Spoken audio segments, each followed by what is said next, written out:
So, now that we talked a little bit about your volunteering, let's talk more about the personal life, about this side of your life, how do you even combine, your regular life in volunteering? Because it's like living in two different worlds. Yeah, how do you find the balance? I don't have a balance. Okay. Well, since it's been actually it's been a while since I started doing volunteering, but the intense part of it, it's only about 6 months. I just love your counting. So I think I'm still figuring this out, because a lot of things changed. So when I started volunteering as let's call it a pre-frontline volunteer. Okay. Yes. Yeah. So I had a job as a translator, and then a couple of months after I started doing that, I was fired. A sad story. Wow. And I was workless. What for? Huh? What were you fired for? Or is it a? It's a long Or story. is it a?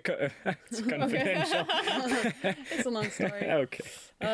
So I was workless, jobless, for a few months then, and then I also do some studying, and some ministry in the church is still, like youth ministry, Right. worship group and stuff, and so many things, plus volunteering. So it is complicated to find balance, and Yeah. sometimes sometimes always I'm struggling with that. Ever since March of 2023, but the most important thing I did is I established to all of the people I serve with is that I am very I can disappear at any moment, So Okay.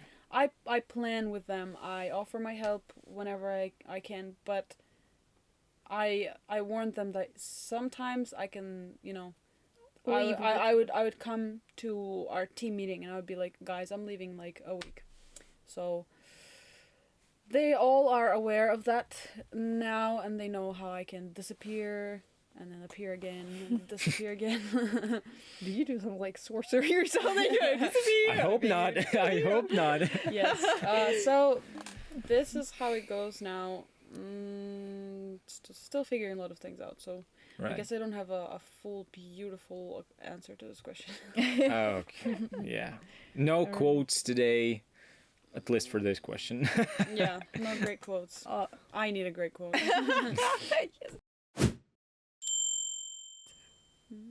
Okay, so like aside from volunteering, helping the military and all of that, like we still have, like normal lives even in the midst of this war. We still like, need to work, need to dream, need to plan. Like what are your thoughts on this? Like, do you plan ahead? Do you still dream? Like maybe you wanna, I don't know, try something new still, and yeah, just share with us. Yeah, or you have some plans for the future, aside volunteering.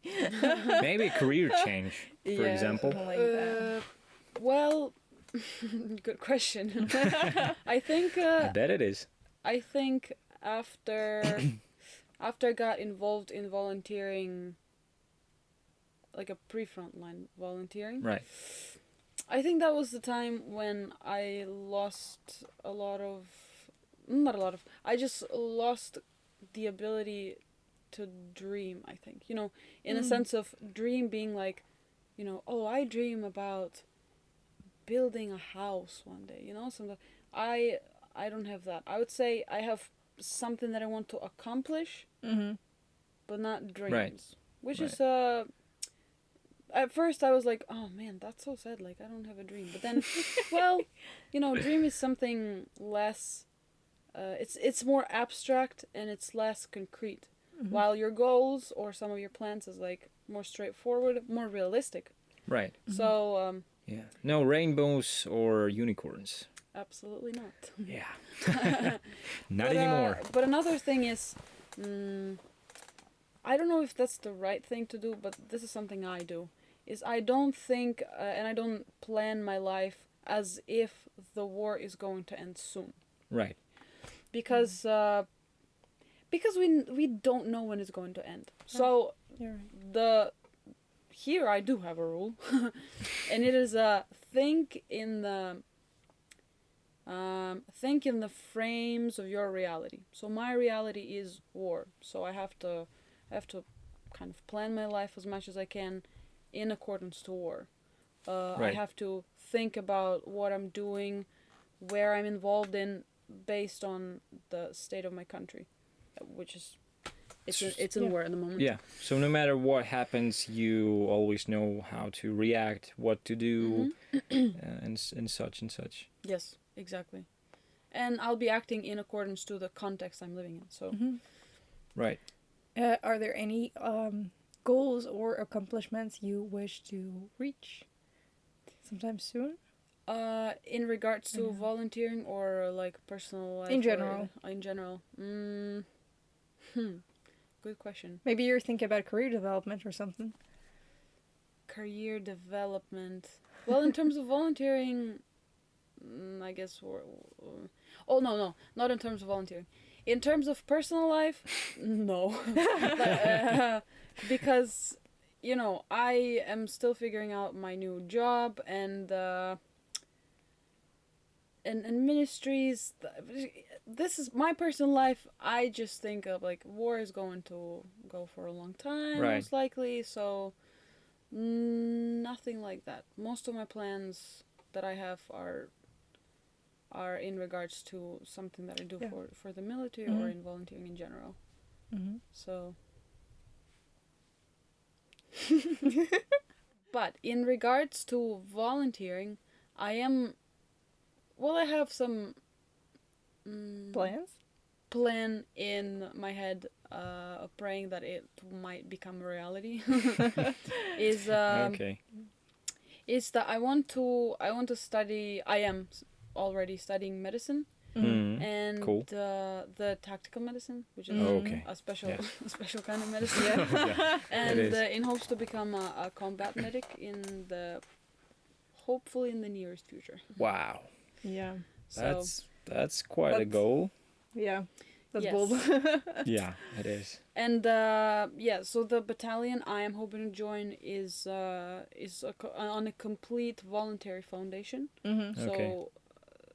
it means that I'll be more free to do whatever I want with my life. So I'm not tied to them legally. Okay. Meaning there are no documents or contracts. We don't sign it. Yeah. There's no Right. contract. Right.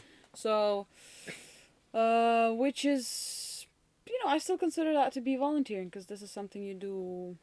Yeah. Like it is kind of a job, but you don't get paid. You just serve. And the way the battalion works is that you serve at the front line for a while, and then you get some free time. So it'll be possible for me to combine it with helping the military. Because I once told them like, guys, I'm not going to leave you till this war ends, and I'm like, okay, so if I do some career move, I should like include my promise Oh, to yeah. the guys. Like Yeah. I cannot do something. And I guess they were pretty happy. Yeah. They don't know yet. Oh. Okay. So, yeah, I'm gonna tell them. I don't know. I was thinking about doing an epic entrance or like coming to visit them already in like a uniform. Oh. With like the chevron, Badge. The yeah, badges, the yeah. badges on my shoulders. Be like, guys, by the way, You need gonna some, s- and you need some like background music, like yeah, some yeah. banners. Like, oh, and I want to make a custom plates on my car. Oh, Yeah. no. Medic? I'm already thinking about my call sign, Okay. Ooh. Oh. but I don't have any ideas yet. Well, I'm sure. Oh, trust me, I'm sure guys will have a lot of ideas. Yeah. That's one of their specialties. Yeah, but one thing, like, I don't have nothing against this word, but I don't want my call sign to be Stunde. I Okay. will like Yeah. ban this from. No, it's Okay. a taboo. Okay, so I guess we just need to explain this. It's a word that originates from German, actually, because Christians, Austrians that were living in the on the territory of Ukraine, Yeah, the missionaries. the missionaries and such, they were gathering at a certain hour. It's For 1 hour. yeah, Stunde, eine Stunde. Eine Stunde, yes. And the locals just started to call the Christians, these missionaries, and whoever joined them, Stunde. And it's almost like a sect, like you're a part They of a were sect. at least they were comparing it to like Yes. sect. Or That's cult. the meaning they were implying. Yes. And so it should have been offensive, but I guess that's just I don't know how we Ukrainians in our work. culture- We started to use this term ourselves, and we call each other this. Sometimes, I think there was a time, maybe in the early 2000s, when this word was used by people as an insult, Yeah, and yeah. it Sure. was perceived by Christians as something, not the nicest way to Yeah. call us. Right. But today I think we are fine with that word. Yeah. And when people call us Stundas, they also don't imply that they want to offend us. You know when people call like me or my church tundas, I just say, yeah, I know we are, we totally are. Like, yeah, you didn't No like. offense. yeah. It's fine. Yeah, it's fine for you to call it. We call ourselves that. So I don't know. We made it into a joke. Yep. Into a nickname. We just turned it into a joke. Yep. Okay, so back to your career move. And Well, career move. Sorry. sort of like that. I Sort of guess you're like hoping that. for Yeah. that to be so. We would love for you to repeat a story of how your parents first find out about that. Yeah, found because out, because 'cause- like we know, the benefits of being friends and preparing for the episodes. You get to hear a lot of stuff like before Yep. beforehand. Yeah, so tell us the story. So, Pretty long. long story short, I got this idea of being involved in medicine in regards to war Right. about a few months after the full-scale invasion. Mm-hmm. But it took me almost a year to work it through to make sure that it was not an emotional move. Mhm. I wasn't right. making because like, oh, everybody's doing something, like I have to do something, Just And to hype. Yeah, and the guys are in the hype. trenches, and I'm like, I'm here, like I feel the guilt. Mm-hmm. So I wanted to make sure that it was not an emotional decision. It was not a decision that was based on the feeling of guilt or the. In Ukrainian, we have this term which I'm going to translate it to English, but it basically, so it's called the syndrome of the one who survived. Okay. Syndrome wyższego. Sort of Meaning, survivors. so meaning you feel the guilt for being safe, for being alive, for being healthy, Right. Because others died. The people that were together with yes. you, they died. So a lot of people have that. We yeah. could feel guilt for, I don't know, for having peace in our town because many towns don't have that peace. Or I can feel shame for, or I can feel guilt for having both legs because some men, boys, kids even, they don't have their legs. So I wanted to make sure that this decision is not based on the feeling of guilt, and make sure that I don't have this feeling at all. And then also that was not an emotional of meaning like everybody's doing something, I have to do something. Because I knew I had to find the area where I would be the most effective. Right. So it took me a whole year, and then I was thinking, I was reading about that a lot, like what combat medics do, what are their duties, what is the specification of their job. And at first I was like, okay, maybe that's not really for me, because in the army,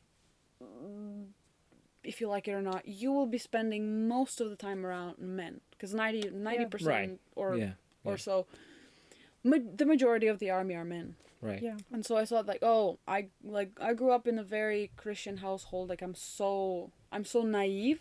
I was so naive. And I was like, okay, maybe I'm not prepared for this. Also, I thought that I will not be able to live in the conditions that Right. the soldiers and stuff have to live in. And so there were many doubts, and I was like kind of postponing this decision, but still having that in like a very, very back corner of my head. Right. And so then I got into a pre-frontline volunteering. Mm-hmm. And I got to experience living in not always the best conditions, Mm-hmm. which is, you know, it's not usually as long as the soldiers live in those Yeah. conditions, but still I get the taste. And I was like, Yeah. well, it's not that bad as I thought it would be. Like it is difficult, but taking into consideration that what the work I am doing, Mm-hmm. it's totally worth it. I can power through, and then also, since I am helping the military, it means that I'm spending a lot of time around men. Mm-hmm. So I was Yeah. like, oh, Right. okay, it's not that scary as I thought it would be, because the guys are pretty Yeah. nice. Yeah. So then one evening I was laying in my bed, no sleep in my eyes, and I was like, I just had this crazy, like, you know, the thought just crossed my mind, and I was laying like this on my back, and then I turned and I hide my face in the pillow, and I'm like praying in my mind, okay, God, like I understand what you're doing there right now. I think I'm gonna have to tell my parents. Okay. And so the next morning we have so my mom made a pie, and I was like, That's the moment, unknowingly, what awaits her. yeah. Wow. So I was like, okay, that would be a great Time, right? yeah, great time. So I was like, do you want to maybe drink tea together? That's what I told my parents. They were like, yeah, sure. I should have gotten suspicious right away. Yeah, we do that. We do it all the time, because Yeah. you know. So I yeah, they did not expect it's no a thing. They were so unaware of what was about to come. So we sit down, we drink tea. They talk about some one stuff, and I'm sitting there and like I can't hide my smile. I'm like I'm so uplifted and happy. You know? Oh man. And so I was like, parents, I'm even laughing as I'm telling this. I was like, parents, I want you to listen to me very closely. I have something really important I have to tell you. And Okay, that's suspicious. and my mom was like, are you getting married? I was like, no. Do you want to become a combat medic? And my dad was like, let her finish. So she like knew right away. Oh, no, before that she said like, so she's like, are you getting married? I'm like, no. Do you want to become a combat medic? I object. And then my dad was like, no, let her finish. So I was like, well, yes, Mom, I do want to become. And then I explained them the whole, you know, the plan that I have. And my mom was like looking at my dad like, Tell her you're there, right? Okay. So you need to tell her that she's not doing this. yeah, she like, probably was stepping on his foot. Oh yeah. Oh yeah. Say something. Stop her! Stop her! Talk her out of it. Yeah. Well, my mom was like, so usually she's the one who is more emotional, and my dad is like, Right. Okay, but this time, my mom was like, you know, we had this conversation, and so then we get up, and my mom is like doing some other stuff, and my dad is like, he was like, zoomed out, zoned out whatsoever. Wow. Yeah, and then he was like that for a couple of days, I think. Whoa. What did you do to your parents? They love you so much. Yeah. So. Oh my god. Well, he's ungrateful. Yeah, but now. Didn't Bible say to care of your parents, take care of your parents, huh? Well, What are you doing? Well, Yeah. I'm doing. Oh yeah. You're doing the best for your country. Yeah. I do take care of my parents, because if I keep my country safe, if I help keeping my country if I help keep my yeah. country safe, my parents will be saved. So, yeah, but I think now my dad kind of is getting used to this idea. While Right. my mom, she's kind of starts to realize that, and sometimes Ooh. we'd be like driving in the car, and she'd be like, "You know, you could become a great psychologist. Like, why would you study psychology?" Like, and I'm like, Oh. "Mom, you're not going to stop me." And then she sometimes like she sends me those videos on Instagram with about combat medics and like with all the pictures of what they're dealing Ooh, with. And she's okay. like, "This is what combat Okay. medics do," and I'm like, Okay. "I know." Like, so it's very tough, and I'm like, "I know, I'm prepared." So okay, so she went all out, like a full warfare against this idea. But she's different because my dad is like, he does not express his objection because Okay. he realizes that he basically cannot object. Gonna stop you, right? Okay. Yes. Okay. It's Yeah. like it's the matter of you accept this decision or you don't, which they'll most likely. I think they already accepted it. It's just that it's still hard for them to Yeah. process it internally. I mean, you know, of course, none of us are parents, but like, if you would just imagine, what would you feel if your child was telling you that, okay, she's gonna become a combat medic, and she's gonna go to the front lines, Into the red zone. into the red zone, into the heat of danger, you know, into the heat of war. And might even die, so it's Yeah, so like, there. I don't know. I guess parents have all the rights to Because be worried and to be against this idea, To but some extent, right? Because it's Yeah, the but- parents' instinct. Yeah. The Yeah, parents' instinct yeah. is to always make sure your child is safe. yes, to Of protect the course. children. And when the children put themselves in danger, Yeah. parents are like, wait a second. Yeah, 'cause, like no parents really want to, bury their children before they Right. go. They want Yes. to go. They usually want to go first because But that's how the life it's should go. it is under the usual circumstances. Yes. While Yeah, Times we're different. we're not Times are living in usual circumstances anymore. yeah, so So- unusual circumstances require unusual decisions to be made. And I guess, and With great power comes great responsibility. oh my god, A quote. There it is. oh my god, I like that- Spider-Man. Not personal. yeah, we know that. Yeah. I guess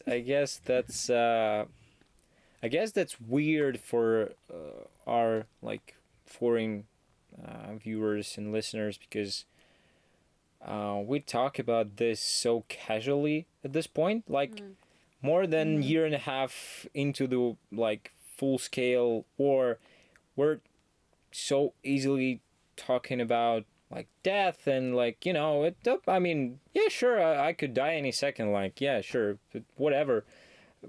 Like, I'm pretty sure it's like from some point of view it's not healthy, but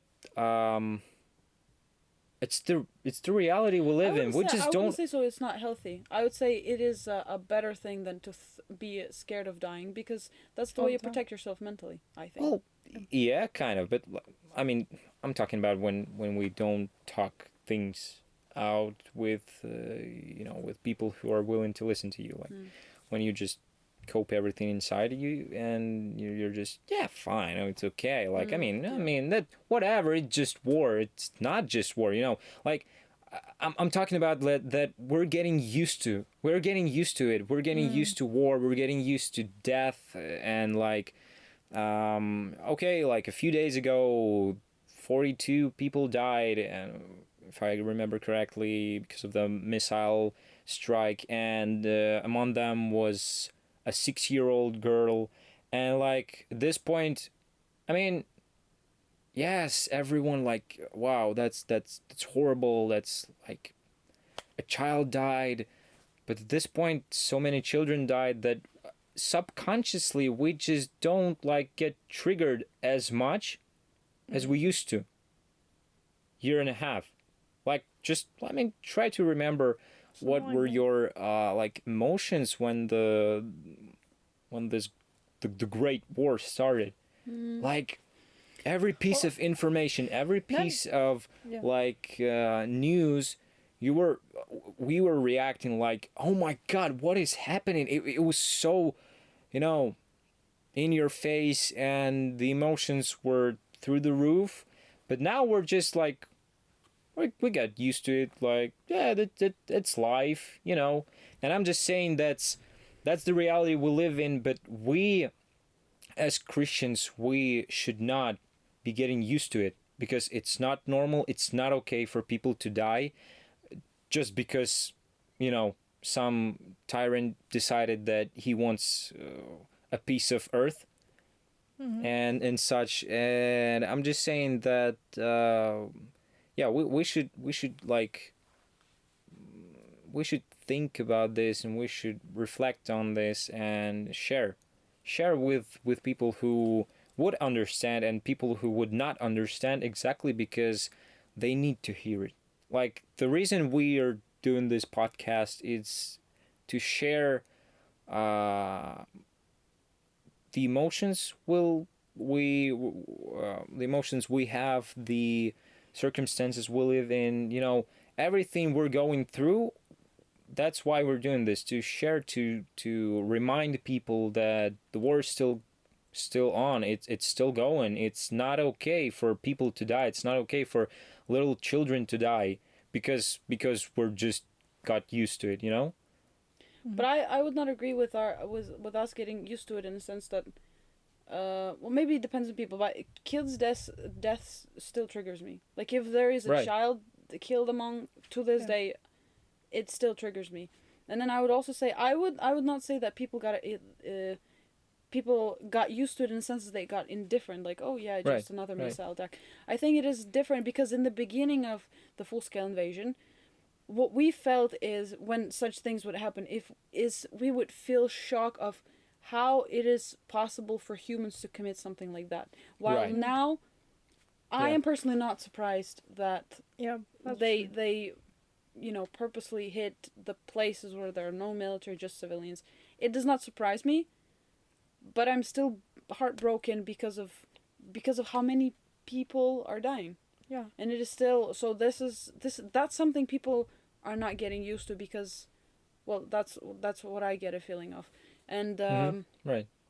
it's just that emotions that we're experiencing are different. So we are not shocked by what they're doing, but rather we are very saddened and broken because of how many lives among civilians only we lose. And also, I think our hate deepens as well with each missile attack like this.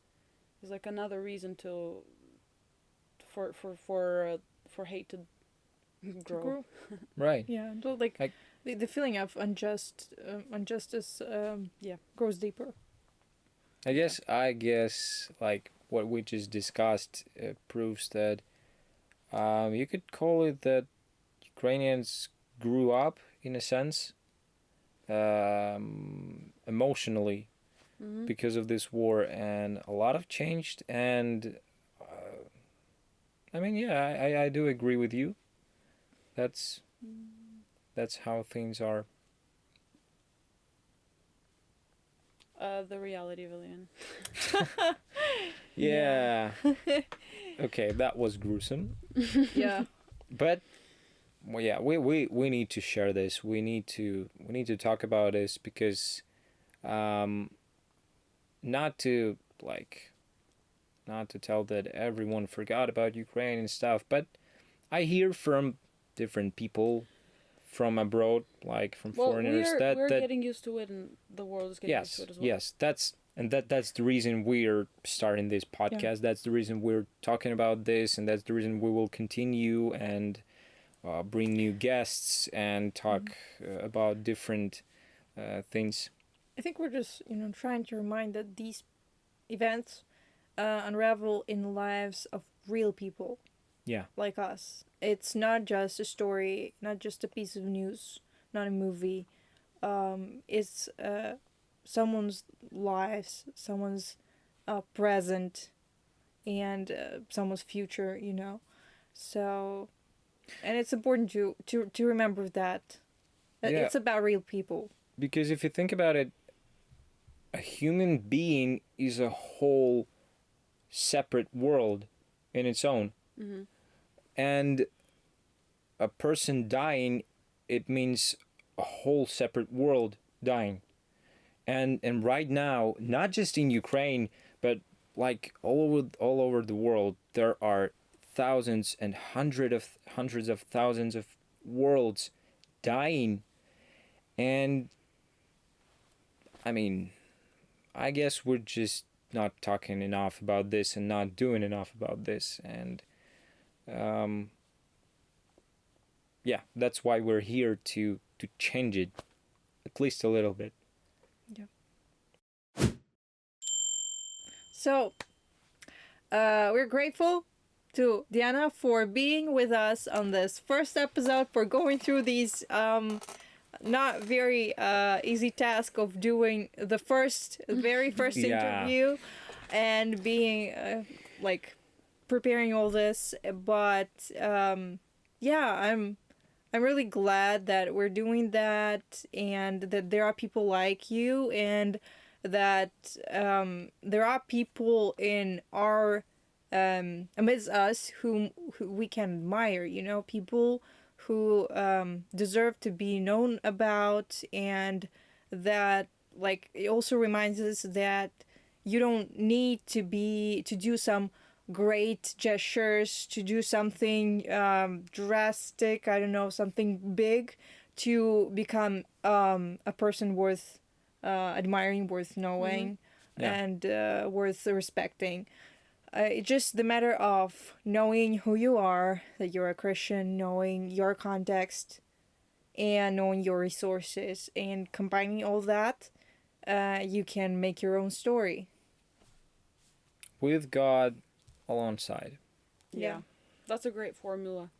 I came up with it on one trip, because usually it's a volunteering trip, and then on my way home I usually think about it a lot, because I'm so terrible at expressing my emotions. That is what my mom would be like, when was the last time you cried? I'm like, I can't remember. Wow. You're like overthinker, yeah, right? but then Yeah. when you do such job, you get very emotionally overwhelmed. Right. And so I have like a notebook where I write down my thoughts. And Okay. it's one form of therapy, but I still think that I have to learn how to cry eventually. But anyway, I guess you will when all of this ends, Maybe those will be the tears of happiness, But I think those would be more likely tears of tiresome. Yeah. Yeah. And like Or all together, and grief, of Just course. the Yeah. overwhelming of emotions, Yeah. So it's usually, for me, the road back home is when I think about what just happened. And so once I was like, how do you figure out the place? How did I figure out the place I have to be right now? And I was like, well, I am a Christian, so that's kind of that's my status, that's my worldview, basically. Right. And I was like, okay, then another reason is I analyzed the resources I have. So for me, that would be what we talked about earlier is church, Right. and my youth, and then my brain, so that I'm able to think, I'm able to analyze, I'm able to remember, I'm able to make decisions, I'm able to evaluate and stuff. Yeah. And then the third part was the context. So the context is there is a war in my country. So combining all of that, like I am a Christian with church, young, free, is smart, not to brag about it. Okay. Okay. And there's war happening in my country. What should I do? Probably I have to be somewhere where I can use all of those resources. Somewhere fullest. where you can be useful. Yes. And that doesn't mean like it doesn't apply equally or the same for like It different doesn't mean that different everybody people. has to become a volunteer and like travel to medic, dangerous or Or places. yeah. medic or military. It's because again I'm saying take your own status. Yeah. Analyze your own resources that you have. Yes. and then take the context. So I think for us, the resources part is what will differ. Yes, yes. Right. So analyze that, and then you'll figure out the spot where you have to be. Yeah. Be useful in your field. Okay. So yeah, that wraps it up. And you've been listening or watching the podcast Uncensored. I'm Yuri, I'm Ina. and this is our dear guest Diana. And I guess we'll See you on the next episode. yeah. Bye.